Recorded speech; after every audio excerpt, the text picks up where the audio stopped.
Top 3 एनक्लिक्स preparation mistakes जसले तपाईलाई fail गराउन सक्छ। एनसीएसबीएनबाट पब्लिस भएको 2024 को डाटा अनुसार इन्टरनेसनल स्टुडेन्ट्सको एनक्लिक्स पासिङ रेटमा ड्रास्टिक डिक्लाइन देखिएको छ।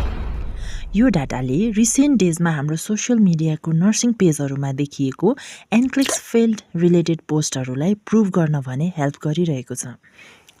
यसै कुरालाई मध्यनजर गर्दै आज भने हामी एनक्लिक्स प्रिपेरेसनमा हुने टप 3 मिस्टेक्स र यसलाई फिक्स गर्ने टिप्सहरू तपाईसँग सेयर गर्नेछु।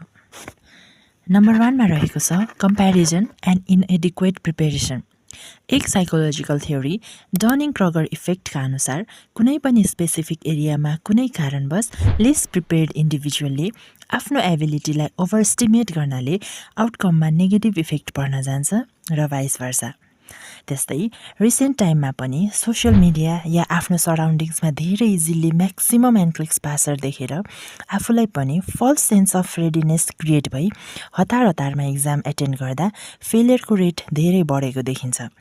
यो नै मेन रिजन हो भन्न त नसकिए तापनि one of the behind reason चाहिँ पक्कै हो।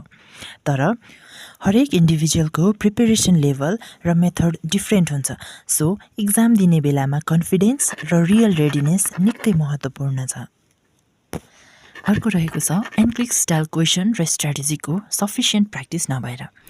कतिपय क्यान्डिडेटले फुल्ली थ्योरी र कन्सेप्टहरू पढ्नु भएको हुन्छ, विच इज गुड, तर म्याक्सिमम टाइम थ्योरीमा मात्र फोकस्ड हुने हुँदा इनफ एनक्लिक्स क्वेसन प्र्याक्टिस गर्न टाइम पुगेको हुँदैन। साथै मोस्ट क्यान्डिडेटले क्वेसन देख्ने बित्तिकै दे रस into find the correct answer, जसमा इम्पोर्टेन्ट वर्डहरू जस्तै मस्टली, फर्स्टली जस्ता वर्डहरू चाहिँ इग्नोर भएको थाहा नै हुँदैन। No study plan and no time management. Maximum self preparation गर्ने स्टुडेन्टहरूको सबैभन्दा कमन एन्ड बिगेस्ट प्रब्लम नै कहाँबाट कसरी स्टार्ट गर्ने भन्ने हुन्छ। Best result only comes from the best and effective plan. Randomly prepare गर्नुभन्दा एउटा प्रपर स्टडी प्लान चाहिँ हुनैपर्छ।